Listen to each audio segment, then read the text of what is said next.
Et voilà, j'ai craqué pour le 70-200 RF de chez Canon. C'est fait, il est à moi et ce gros engin assez impressionnant m'a donné beaucoup de plaisir pendant 15 jours en Corse. Non, ce n'est pas ce que vous croyez. Je vais vous montrer des photos, des vidéos de 15 jours d'utilisation et vous expliquer aussi pourquoi j'ai craqué pour cet engin.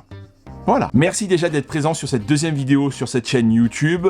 Je vous remets le lien en haut à gauche de la première vidéo de cette chaîne où je lançais le débat sur le 24-70. Est-ce que c'était un objectif de flemmard ou au contraire un bon objectif? On avait bien discuté et moi, vous avez vu, j'étais un petit peu entre les deux en train de réfléchir à le revendre pour peut-être acheter ça.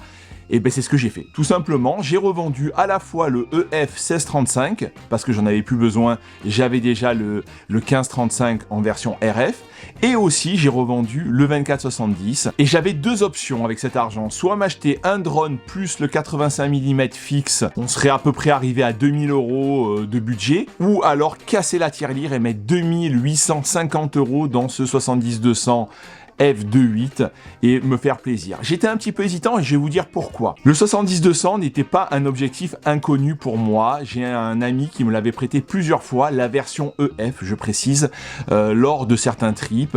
Et j'avais donc ce 70-200 que la focale, je la trouvais totalement géniale. Le F2.8 était magnifique, le bokeh d'une douceur absolue. Bref, il me plaisait vraiment. Mais le problème, c'était l'encombrement. Il était très lourd, presque 1,5 kg et vraiment très encombrant quoi, vraiment un bazooka énorme et franchement pour moi c'était quelque chose qui me rebutait. Sauf que là Canon a fait très fort avec cette version RF pour les hybrides. Il est un tiers moins encombrant, donc plus petit, et aussi un tiers plus léger, il fait 1 kg. Et pour moi ça c'est un énorme game changer parce que il est finalement pas énormément plus grand que le 15-35 et donc dans mon sac photo, ça va, ça passe, on peut l'avoir, on n'est pas obligé de faire de la muscu à longueur de journée pour arriver à le tenir quand on shoot avec. Bref, c'est un objectif qui passe sans problème et qui est facilement manipulable pour des petits biceps comme les miens. Non, il fallait le dire, c'était pour moi un critère qui était énorme et pour lequel je n'avais pas franchi le pas, en plus du prix. Et après 15 jours d'utilisation, je me dis réellement que je suis quand même passé à côté d'un truc énorme pendant autant d'années de photographie, parce que le 70-200, c'est clairement une focale à avoir. Je me régale, c'est un énorme coup de cœur, vous pouvez même pas imaginer. J'en suis tombé totalement amoureux pendant 15 jours. J'ai fait des photos sublimes, je trouve, et ça change cette compression du 70-200. Elle est, je trouve, absolument magnifique. Le bokeh est superbe, il est précis, l'AF est précis, il est stabilisé. Bref, il a vraiment tout pour lui, ce RF 70-200, à part le prix. Voilà, 2850 €, c'est juste un braquage et mon banquier m'en veut encore, clairement. Allez, assez de blabla, ça fait maintenant du coup presque un mois que j'ai ce 70-200. Je vous montre des photos que j'ai fait avec. Première photo, une photo de ma fille dans les champs de blé, je vous mets les exifs sur le côté, prise à 135 mm, à f2.8 et au 4 mm, donc un beau sunset, vraiment à la golden hour avec les champs de blé, ça fait vraiment cette impression. Vous pouvez vraiment apprécier le piqué et le bokeh de ce 70-200 de 8. Ensuite, on se transporte en Corse et dans les calanques de Piana, où ma femme m'a pris cette photo à 119 mm, très précisément, au 50e, à f 7,1. Là, on est sur un coucher de soleil, même un crépuscule. On a ces couleurs qui ressortent, qui sont assez magnifiques. Là, on avait mis un seul collimateur bien au milieu qui était placé sur moi. Photo et petite retouche sur Lightroom. Et voilà le résultat. C'est superbe. Troisième photo, là on est à Caporosso, pour ceux qui connaissent la Corse, au niveau coucher de soleil, pareil, et on est à 111 mm. Donc là j'ai voulu cadrer un petit peu de la mer et derrière Caporosso avec le soleil qui vient en face. Je n'avais hélas pas mes filtres dégradés, je pense que j'aurais pu encore mieux exposer ma photo si je les avais eus, mais sans filtre dégradé, comme ça avec le 70-200, vous voyez le résultat qui est quand même très sympa. Quatrième photo assez intéressante, on revenait de Caporosso, on rentrait à Cargèse, et là, il y avait donc le crépuscule qui était magnifique, des couleurs rouges, orangées, superbes. On s'arrête à un endroit au bord de la route, et là je vois cette petite fenêtre à travers ces arbres, le voilier et la tour Dominia.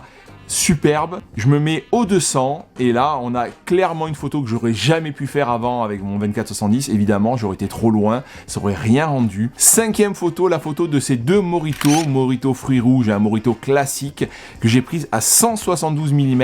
Là j'ai voulu vraiment donner un effet de compression qui est donné par quand on zoome fort dans le 70-200. Là on voit vraiment ce bokeh qui est super doux, magnifique, la mer derrière, les montagnes et le piqué de ce 70-200. Et une dernière petite photo qui est assez intéressante, c'est la lune, la super lune du tonnerre qui était le 13 juillet, que j'ai pris donc évidemment au 200 mm. Derrière, j'ai croppé dans le 45 millions de pixels du R5 et on peut presque s'amuser à faire de l'astrophoto avec le RF 70-200 plus le R5 grâce à cette grande résolution. Vous voyez cette lune, et je trouve que le résultat est pas si mal que ça. Pourtant, j'ai pas un 600 mm ou un bazooka, un 720 mm comme certains ont, un 800 mm qui vaut 15 000 euros. Maintenant, niveau vidéo, ça donne quoi? Je vous invite à regarder cette petite vidéo que j'ai tournée de ma fille dans les champs de blé.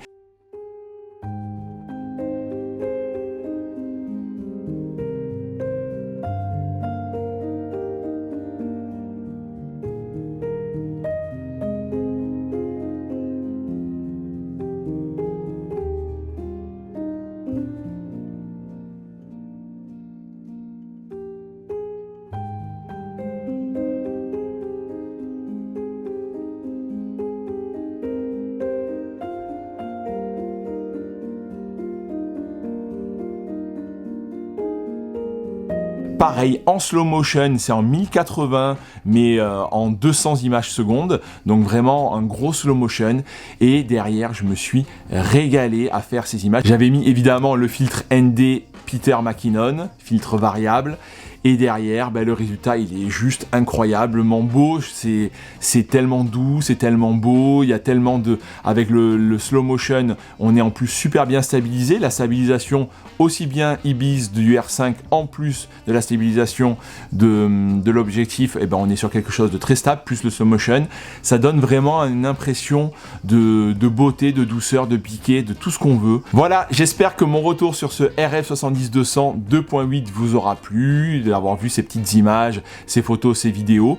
Évidemment, je suis pas un pro. Si vous voulez voir vraiment toutes les caractéristiques ou vraiment un test, une review précise d'un pro, allez voir celle de Bison Bleu. Je vous la mets juste en haut. Moi, c'était juste un retour de terrain par un photographe amateur sans prétention. Donc n'hésitez pas à mettre un petit pouce bleu vers le haut si la vidéo vous a plu, à vous abonner à cette nouvelle chaîne YouTube. Essayons de la faire grandir un peu tous ensemble, la partager avec des copains, mettre un petit commentaire si vous voulez qu'on discute sur ce 70-200. Et je vous retrouve très bientôt pour une autre vidéo sur la photo, l'aventure. J'ai des petites idées, donc restez connectés, ça va être sympa. À bientôt!